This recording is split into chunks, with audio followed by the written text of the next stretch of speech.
क्या कहा जा रहा था कि लगभग लगभग फाइनल हो गया है, सब चीज हो गया है, तो क्या तेज प्रताप वाले मुद्दे के बाद ये डिसीजन बदल दिया गया या लालू प्रसाद चाहते हैं कि हर हाल में तेजस्वी को हम कुर्सी पर बैठा दें, मुख्यमंत्री की कुर्सी पर। भारतीय जनता पार्टी का भी राष्ट्रीय अध्यक्ष बदलने वाला है? क्या लगता है? खुद को उभारना, अपनी पार्टी को जो है आगे बढ़ाना, इसमें कहां से गलत है? बिहार में हमारी पार्टी कांग्रेस से ज्यादा वोट लेकर आई है पिछले 2-3 चुनावों में। इस बार मतलब इसको लेकर चर्चा थी, कानाफूसी। मुकेश सहनी इतना बड़ा बात बोल सकते हैं और बिहार कांग्रेस कुछ भी नहीं बोल रही है। पार्टी मजबूत होगी तब न मलयुद्ध होगा, नहीं तब न पटका पटकी। तो अभी मलयुद्ध की तैयारी हो रही है। चुनाव आयोग खुद बोल रहा है कि 20% लोग जो है वोट नहीं दे पाएंगे। तो मैंने उनसे पूछा कि कैसे आप ये कंफर्म है कि वो 20% वोट केवल आपके ही हैं? क्या खेल जो है नीतीश और मोदी कर रहे हैं दिल्ली से, वो एंगल दिख सकता है क्या राष्ट्रीय? लालू जी चूड़ा दही खा लिया, कुछ कह नहीं रहे हैं। हाँ, तो उसी समय लग गया था कि सीट मिल गई है, फिर कहेगा मार दिया चाकू रे, मार दिया पीठ में, छुरा भोंक दिया। नहीं याद है 2020 में?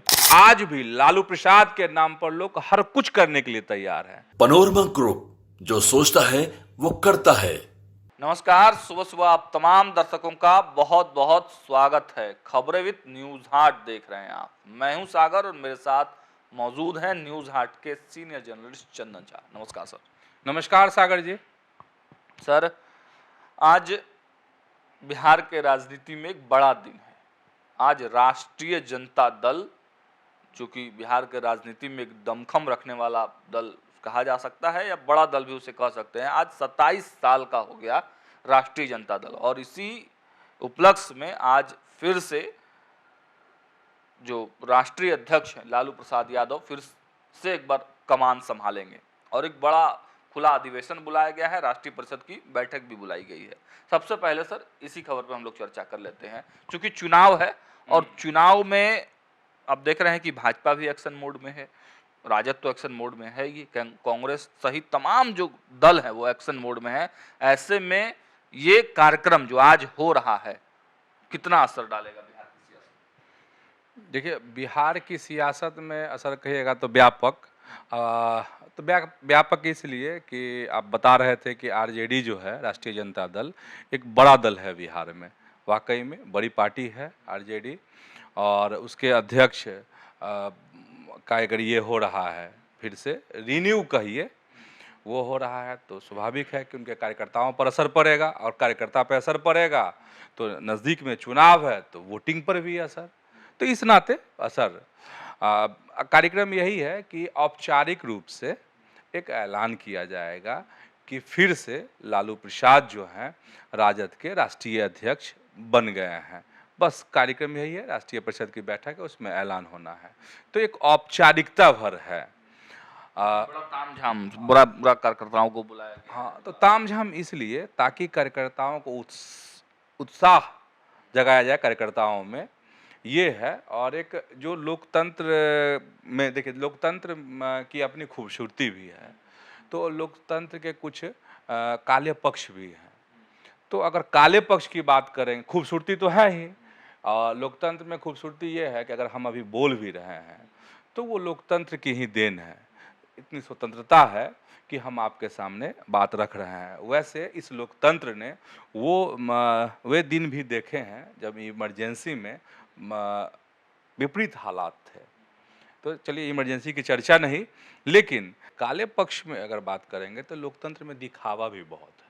तो अब देखिए, लालू प्रसाद जो है 13वीं बार, कुछ ही घंटों बाद वह राष्ट्रीय जनता दल के फिर से राष्ट्रीय अध्यक्ष बन जाएंगे। नहीं, जब से पार्टी बनी तब से लगातार एकदम कर्म जारी है।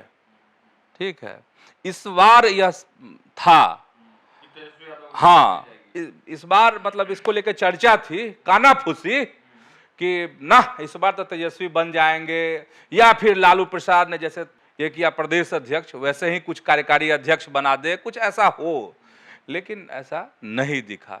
अब नहीं दिखा तो इसके पीछे भी बहुत सारी राजनीति है, सियासत है कि चुनाव नज़दीक है, वोट बिखर नहीं जाए, कहीं तेजस्वी को इसको नुकसान ना उठाना पड़ जाए, और लालू प्रसाद चाहते हैं कि हर हाल में तेजस्वी को हम कुर्सी पर बैठा दें, मुख्यमंत्री की कुर्सी पर। तो इसलिए चाहते हैं कि जो एम और वाई का समीकरण है वो तभी पुख्ता हो सकता है जब खुद लालू प्रसाद के हाथ में बागडोर हो पार्टी की। ठीक है, जब ये तमाम चीजें हैं तब मेरे मन में एक सवाल आता है किसी भी पार्टी के लिए। अभी चूंकि सामने कुछ ही घंटे बाद राष्ट्रीय जनता दल का कार्यक्रम है, ऐलान होना है, तो इसलिए सामने में अभी आरजेडी, लेकिन सबसे सवाल है मेरा, सभी पार्टियों से सवाल है कि एक औपचारिकता निभाई जाती है बस, और कहीं कुछ नहीं है। ठीक है, तो वही औपचारिकता जो है कुछ घंटे के बाद जो है राजद के द्वारा निभा दी जाएगी। एक ये हो गई, और एक सवाल और भी है इसमें कि लालू प्रसाद को दूसरे को भी मौका देना चाहिए था, और लोग देखना चाहते थे कि तेजस्वी का कहा जा रहा था कि लगभग फाइनल हो गया है, सब चीज हो गया है, तो क्या तेज प्रताप वाले मुद्दे के बाद ये डिसीजन बदल दिया गया या और कुछ मामला है? नहीं, तेज प्रताप वाला एक छोटा फैक्टर हो सकता है, बड़ा फैक्टर यही है कि लालू प्रसाद जो है, आप देखेंगे कि अगरा और पिछड़ा की राजनीति को धार देने की कोशिश हो रही है। 90 के दौर में जो चीजें थी, जिस तरह की बहस समाज में होती थी, जिस तरह के टकराहट उस दौर में होते थे, उस तरह के हालात पैदा किए जा रहे हैं। हम ये नहीं कर रहे हैं कि लालू जी पैदा कर रहे हैं, लेकिन उस तरह के तनाव वैसा होने वाला नहीं है। अब चीजें बदल चुकी हैं, हर समाज के लोग जो हैं अच्छे और बुरे चीज़ों की पहचान लोगों को हो चुकी है, लेकिन फिर भी इस तरह की कोशिश है, और चुनाव है तो स्वाभाविक है कि इस तरह का प्रयास भी जरूर किए जाएंगे इस तरह के। अब है कि तेज प्रताप एक फैक्टर हो सकता है, बड़ा फैक्टर यही था कि वोटर नहीं बिखरे, क्योंकि आज भी लालू प्रसाद के नाम पर लोग हर कुछ करने के लिए तैयार हैं, हर त्याग करने के लिए तैयार हैं। तो लालू जी का अपना करिश्माई नेतृत्व है, और वो करिश्माई नेतृत्व एक युवा चेहरा तेजस्वी यादव हैं, बड़ी उम्मीदें उनसे हैं, लेकिन वो करिश्माई नेतृत्व जो है अभी तेजस्वी यादव में डेवलप नहीं हुआ है, अभी वक्त लगेगा। हो सकता है कि उस तरह का दृश्य, उस तरह की तस्वीर जो है तेजस्वी यादव में भी देखने को मिले। लेकिन सबसे बड़ा वही सवाल कि आखिर जब हम ही को अध्यक्ष रहना है, करना, तो ये तामझाम क्यों, ये औपचारिकता क्यों की जाती है? सभी दल से मेरा सवाल है। सामने अभी लालू जी हैं, लेकिन सर, लालू जी और राजद की चर्चा हम लोग करते हैं, खबरें बहुत सारी हैं, फटाफट हम लोग चर्चा कर लेते हैं। राष्ट्रीय अध्यक्ष लालू प्रसाद यादव बन जाएंगे कुछ घंटों में, लेकिन एक चर्चा देश में भी है, भारतीय जनता पार्टी का भी राष्ट्रीय अध्यक्ष बदलने वाला है। क्या लगता है आने वाले कुछ घंटे में नाम आ जाएगा भाजपा के राष्ट्रीय अध्यक्ष का? देखिए, एक चर्चा थी आज को लेकर के कि आज मतलब 1-2 दिनों में ऐसा हो सकता है आज ही ऐलान हो जाए, हो सकता है कि कुछ घंटे बाद हो, एक आध दिन आगे पीछे हो, लेकिन अब वो समय आ गया है जिसका बेसब्री से भाजपा के तमाम कार्यकर्ताओं को, साथ ही जो उनके समर्थक हैं, जो बीजेपी को चाहते हैं, उन लोगों को बहुत दिनों से इंतजार है कि आखिर भाजपा के नए राष्ट्रीय अध्यक्ष कौन बनते हैं। और ये हो सकता है कि सर, हम लोग शूट कर रहे हैं अभी, थोड़ी देर बाद ये पब्लिश होगा, तो हो सकता है पब्लिश होते होते भी वो लिस्ट आ जाए। संभव है कि कभी भी नए राष्ट्रीय अध्यक्ष के नाम का ऐलान हो सकता है। अब चर्चा में तरह तरह के नाम है, भूपेंद्र यादव, धर्मेंद्र प्रधान, के लक्ष्मण, विनोद तावड़े, अरे उनका भी नाम, तावड़े का भी नाम है, तो ये नई बात नहीं है। 4-5 महीने से नाम चल रहा है विनोद तावड़े का भी, कि विनोद तावड़े हो सकते हैं। सुनील बंसल का नाम है, महिला में बी पुरंदेश्वरी, निर्मला सीतारमन, तो लोगों का नाम है। शुरुआत में स्मृति ईरानी के भी बहुत दिन तक नाम चले थे कि गडकरी जी की फिर से नहीं लगता है कि वो राष्ट्रीय अध्यक्ष बनेंगे या उनको बनाया जाएगा, इस तरह का भी माहौल या समीकरण नहीं दिख रहा है। मेरा ये सवाल है कि बिहार के दृष्टिकोण से अगर देखा जाए, बिहार चुनाव आने वाले समय में है और भाजपा के लिए काफी महत्वपूर्ण चुनाव माना जा रहा है, तो क्या वो एंगल दिख सकता है क्या राष्ट्रीय अध्यक्ष में? देखिए किसको बनाने पर फायदा होगा बिहार? हाँ, अब देखिए नाम नाम तो बहुत सारे तैर रहे हैं, ठीक है। अब भूपेंद्र यादव भी रेस में बहुत आगे हैं, तो अब भूपेंद्र यादव का बिहार से वास्ता रहा है। तो हाँ, तो अगर इन जितने भी नाम देख रहे हैं, देखिए राष्ट्रीय अध्यक्ष अगर कोई भी होते हैं तो उसका प्रभाव तो स्वाभाविक है कि पड़ना ही है, प्रत्याशियों पर पड़ना है, पार्टी पर पड़ना है, वर्क कल्चर पे पड़ना है, कार्य संस्कृति पे पड़ना है ना, तो ये तो पड़ेगा ही पड़ेगा। अगर भूपेंद्र यादव बनते हैं, धर्मेंद्र प्रधान धर्मेंद्र प्रधान बनते हैं, धर्मेंद्र प्रधान का भी बिहार से वास्ता है, ठीक है, क्योंकि यहाँ पे वो प्रभारी रहे हैं, जिम्मेदारी उनको मिली हुई है, तो बिहार की सियासत को वह समझते हैं। विनोद तावड़े बन जाते हैं तो एक अलग तरह का समीकरण बिहार में खड़ा हो सकता है। और विनोद तावड़े बनते हैं तो आप समझ रहे हैं, अभी जो आप देख रहे हैं सीन बिहार बीजेपी का, वह सीन जो है वो और पुख्ता होगा अगर ऐसा होता था। भूपेंद्र यादव अगर बनते हैं, अरे बात भारी छटनी, भारी चटनी होगा, एकदम कट पर कट। टिकटों की छटनी हो जाएगी। हाँ, बहुत लोगों को बहुत तरह की छटनी। गठबंधन के सदस्यों को भी साथ लिया जाएगा। हाँ, साधना तो पड़ेगा ही ना, साथ लिया नहीं जाएगा, साधना पड़ेगा। तो जब कोई गार्जियन बनता है तो रेस में भी है भूपेंद्र यादव। रेस में हैं। आप कह रहे हैं कि इन सब नामों में से क्या हो सकता है, तो ये दो तीन नाम ऐसे हैं जिनकी मतलब अगर ये चर्चा हो तो एक बिहार से उनका वास्ता है और उनके बनने से बिहार में चीज़ें बहुत बीजेपी में प्रभावित होंगी। तो देखिए, भारतीय जनता पार्टी के राष्ट्रीय अध्यक्ष बनने की चर्चा जोरों पर है, सर ने आपको बताया डिटेल्स। लेकिन देखिए, भारतीय जनता पार्टी कोई भी काम तात्कालिक फायदे के लिए नहीं करती है। जो ट्रेंड रहा है सर भाजपा का कि मतलब आने वाले कई सालों का मंथन करके डिसीजन लिया जाता है भाजपा में, तो बिहार चुनाव बहुत बड़ा फैक्टर नहीं हो सकता है, ऐसा भी मतलब ऐसी भी थ्योरी चल रही है। चलिए आगे बढ़ते हैं। के लक्ष्मण का सर आपने नाम लिया, तो के लक्ष्मण भी एक बहुत बड़े चेहरे हैं और के लक्ष्मण आज पटना में है सर। एक बड़ा सम्मेलन हो रहा है, प्रधानमंत्री नरेंद्र मोदी के 11 साल में जो उपलब्धियां हैं उसको धन्यवाद देने के लिए ओबीसी समाज के लोगों का एक बड़ा सम्मेलन है और के लक्ष्मण उसमें चीफ गेस्ट हैं।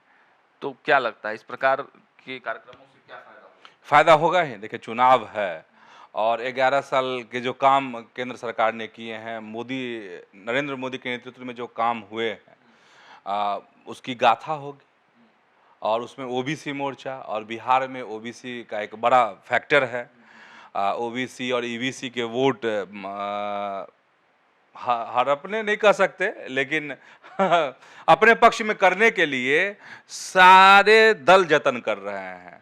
तो और चूंकि चुनाव नज़दीक है और वैसे वक्त में इस तरह के कार्यक्रम जिसमें विकास पर चर्चा होगी, नरेंद्र मोदी की चर्चा होगी, तो स्वाभाविक है कि वो सब चीज़ें प्रभावित करेंगे। लक्ष्मण आ रहे हैं तो हाँ, के लक्ष्मण आ रहे हैं तो रेस में भी नाम, अब उसे कहीं ऐलान हो जाए पब्लिश होते होते तो बात अलग है, लेकिन के लक्ष्मण भी रेस में हैं और के लक्ष्मण के आने का भी एक अलग तरह का संदेश है कि अगर के लक्ष्मण बनते हैं तो सबसे पहली चुनौती जो थाली में परोसी हुई है, सामने रखी हुई है, वह बिहारी है।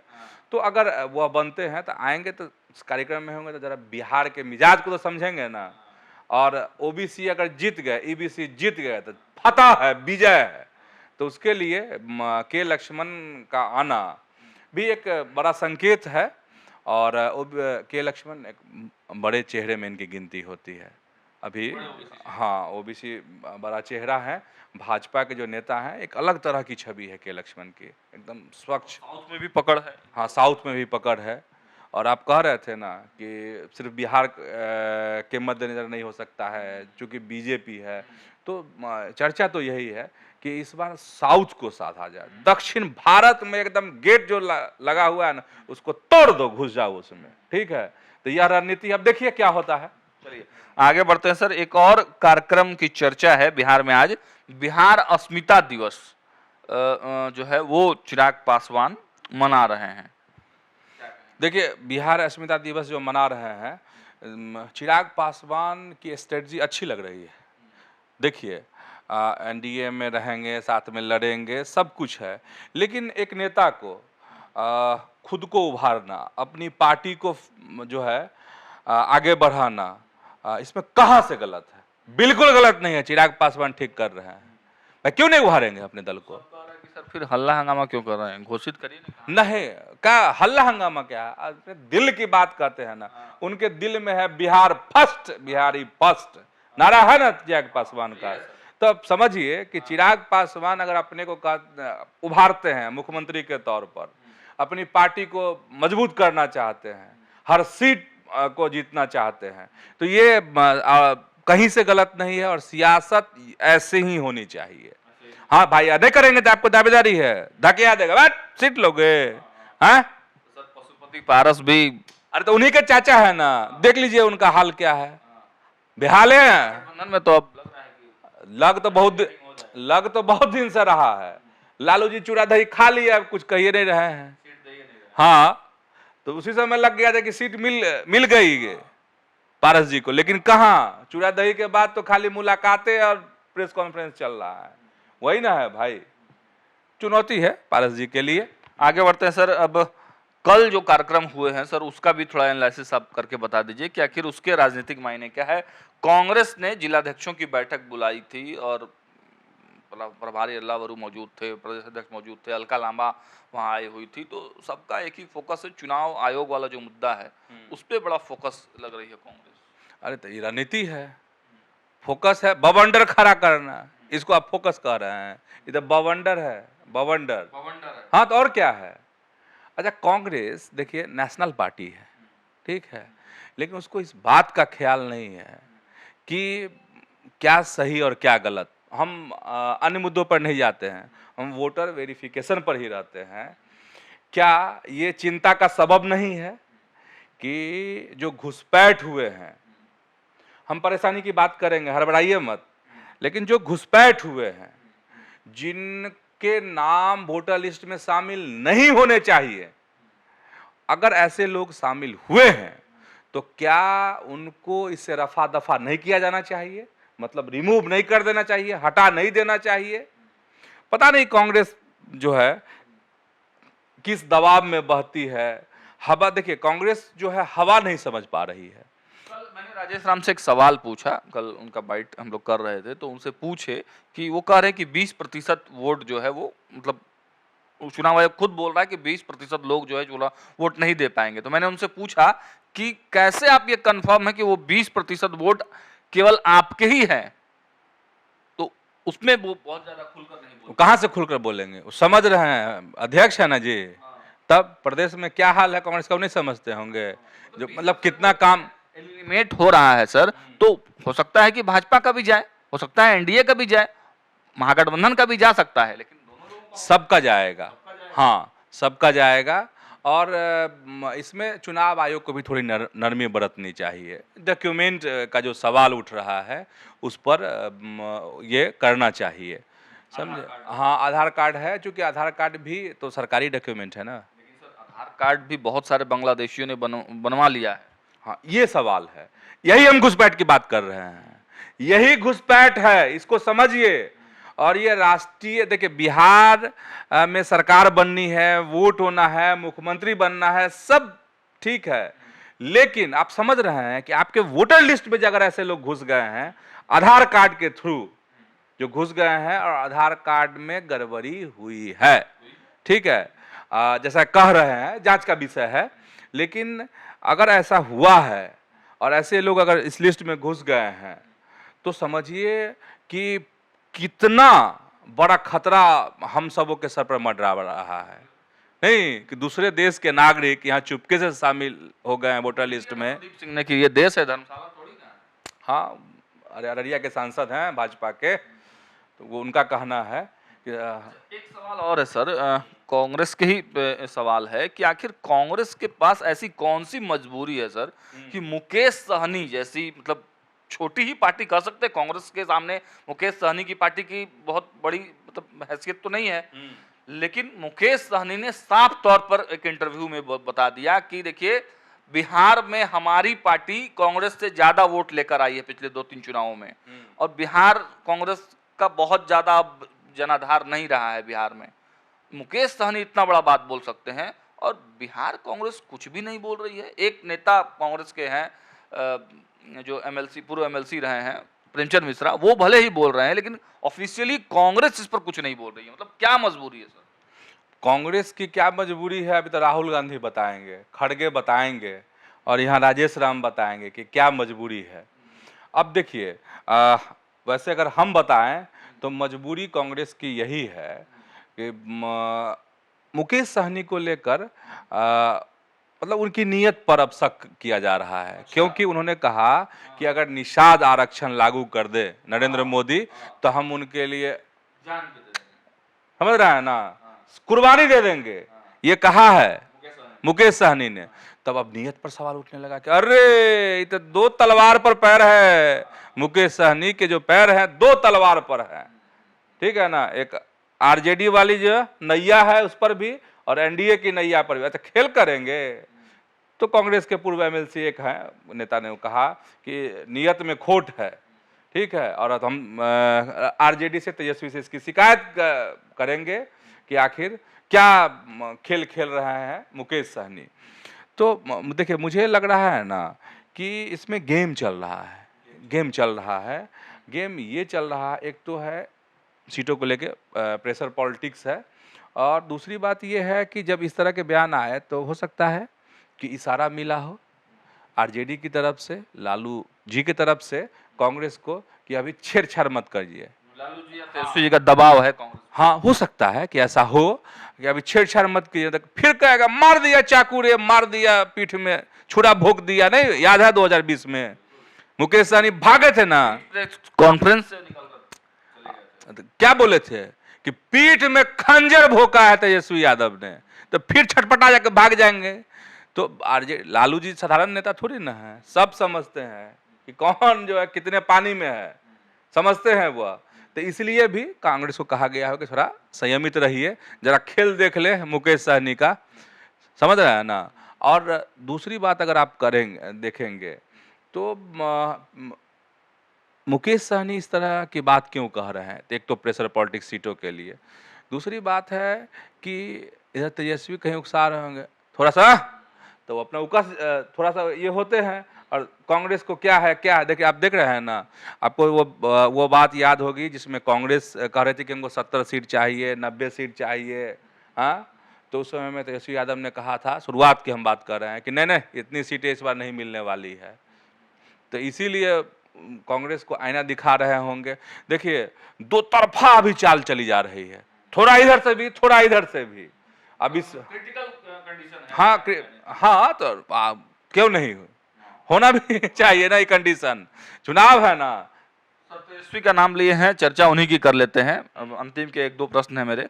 ये तेजस्वी यादव के नेतृत्व में महागठबंधन का एक जो प्रतिनिधित्व मंडल है, वो जाकर बिहार के मुख्य चुनाव आयुक्त से मुलाकात हुई है, और अब राजश्री का नाम लेकर तेजस्वी यादव कह रहे हैं कि राजश्री का हमने वोटर आईडी 3 महीने पहले बनवाया था, आधार से बनवाया था, लेकिन अब आधार खत्म कर दिया, ऐसा क्यों? तेजस्वी यादव जब मिले यहाँ पटना में, मतलब महागठबंधन का एक प्रतिनिधि मंडल जो है शुक्रवार को राज्य चुनाव आयोग का जो कार्यालय है वहाँ पहुँचा था, और उसमें तेजस्वी यादव भी शामिल थे, बिहार प्रदेश कांग्रेस कमेटी के अध्यक्ष राजेश राम, मुकेश सहनी समेत जो तमाम नेता हैं वो मौजूद थे, इस प्रतिनिधि मंडल में शामिल थे। बाहर में जो उन्होंने बात कही, जो अपना दर्द है उससे वह सारे लोगों का दर्द समेट करके बताया कि देखिए 3 माह पहले जो है तेजस्वी यादव ने अपनी पत्नी, उनकी पत्नी कौन है, राजश्री यादव, उनका वोटर आईडी कार्ड बनवाया। कैसे बनवाया, तो आधार कार्ड के माध्यम से। कहा कि बताइए 3 महीना पहले आधार कार्ड से हम बनवाए, और उस आधार कार्ड को जो है दरकिनार कर दिया गया, ठीक है। इस पर सवाल उनका है कि 3 महीना पहले बनवाया, आधार कार्ड से बन गया, आप कह रहे हैं कि आधार कार्ड का यहाँ कोई मतलब ही नहीं है। तो बोले कि ये क्यों है। उनका कहना था कि इस तरह के जो डॉक्यूमेंट हैं, मतलब आधार कार्ड है, मनरेगा कार्ड है, इन सबको इसमें शामिल किया जाना चाहिए, ये तेजस्वी यादव कह रहे हैं। तो मतलब चुनाव आयोग कुछ, देखिए तेजस्वी यादव तो कह रहे हैं कि अरे यहाँ कुछ है, जो बिहार का चुनाव आयोग का कार्यालय है, ये तो खाली फॉरवर्ड कर, मतलब ये चीज़ आया तो पहुंचा देना, इसको वहां से वहां भेज देना जरिया है। सब तो दिल्ली से खेल हो रहा है। और कौन खेल कर रहा है? कौन खेल कर रहा है कहिएगा तो कई दफे तेजस्वी यादव के बयान आए हैं कि यह खेल जो है नीतीश और मोदी कर रहे हैं दिल्ली से, उनके इशारे पर चुनाव आयोग नाच रहा है, ऐसा कहना है तेजस्वी यादव का, यह आरोप है। एक अंतिम सवाल ले लेते हैं सर। आपने नीतीश मोदी की चर्चा की, तो देखिए नीतीश कुमार की पार्टी जनता दल यूनाइटेड के प्रदेश कार्यालय में एक बैठक, कल वर्चुअल बैठक लिया है संजय झा ने। चर्चा है कि कई लोगों से बातचीत की गई है, तो मतलब क्या जदयू भी अब मोड में आ चुका है? एकदम पूरे चुनावी मोड में जदयू आ चुका है। और जदयू के कार्यकारी राष्ट्रीय अध्यक्ष हैं संजय झा, तो वर्चुअल मोड में मीटिंग। इससे एक दिन पहले देख लीजिए, नीतीश कुमार सीएम हाउस में बुलावा गया था, जिलों के नेताओं को बुलाया गया था, प्रदेश अध्यक्ष उमेश कुशवाहा को बुलाया गया था, कुछ प्रवक्ता को बुलाया गया था, महासचिव हैं उनको बुलाया गया था। इसका मतलब है कि एकदम जदयू अब तैयार है। हाँ, जो सियासी लड़ाई होने वाली है कुछ ही महीनों में, जो चुनाव होना है बिहार में, उसको लेकर सब कोई तैयार रहे एकदम। सब अभी बीजेपी का जिक्र किए ही हैं, आरजेडी का जिक्र हमने किया ही है, कांग्रेस का भी जिक्र किया, मुकेश सहनी का भी जिक्र किए, तो जदयू भी तैयार है। और ये वर्चुअल माध्यम से चीज़ों को समझने की कोशिश हो रही है।